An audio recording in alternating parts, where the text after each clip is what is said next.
So I made a video the other day talking about modern handhelds and why they suck and I don't like them. Consoles are the same thing. Console gaming now just isn't nearly as interesting and fun as it used to be, where you would have all these different consoles competing against each other with compelling first party exclusives that you could only play on that platform.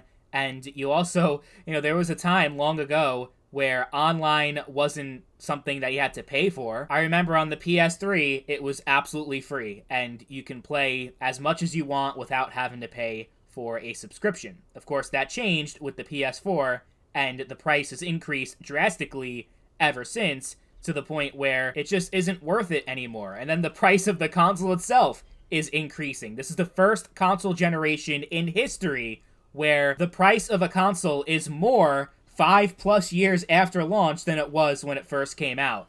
And I know we're in unprecedented economic times, and it's going up for PC also. PC parts, this AI crisis that we're dealing with right now, is making everything more expensive when it comes to hardware and technology. But goddamn, has there ever been a worse time than now to be a console gamer? Because back in the day, it just felt so exciting that you had all these different options and they were all great in their own way. Thinking about Genesis versus Super Nintendo, or N64 versus PlayStation, PS2 versus GameCube versus Xbox, and of course the iconic PlayStation 3 versus Xbox 360 console war. And I know console wars, with that comes toxicity, and a lot of that, like the fanboyism, is something that you may not miss, because that's definitely diminished in recent years because Sony is just so far ahead of Microsoft when it comes to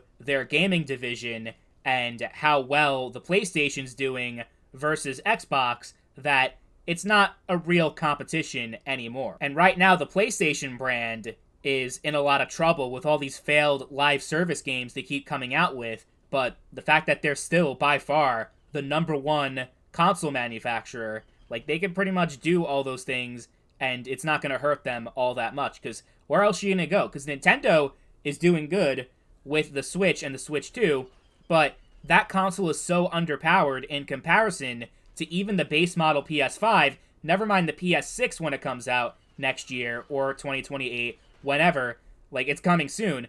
Like, the AAA, the mainline third-party games, are not going to be able to run on the Switch 2 for much longer, and they already are struggling to. So I wouldn't consider that a viable competitor. Like, they're very successful, but they're kind of in their own lane and don't directly compete like they did back in the day with the N64 and GameCube. Right now it's just a boring monopoly and no actual competition in the console market, and that's reflective in the high prices and the just overall enshittification of the console experience. And it no longer feels fun and interesting to be engaged in all these different platforms because they're all just uniform. Like, sure, there are some games that you can play on PlayStation that you can't play on Xbox and vice versa, but something's just missing that was there 10, 15, 20, 30 years ago that isn't there anymore. And that's certainly the case when we're talking about the quality of the first-party games themselves.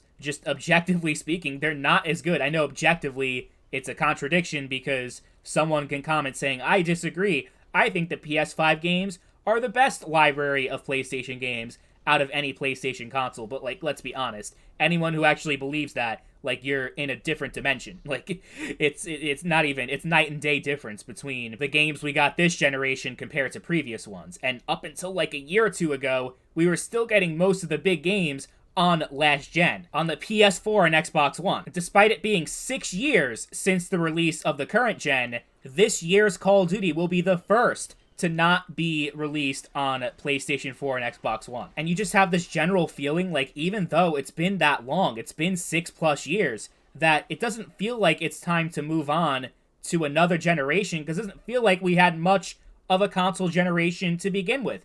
A very underwhelming and low library of games overall compared to previous generations. Prices going up astronomically, raising prices of games from 60 to 70. That started this generation.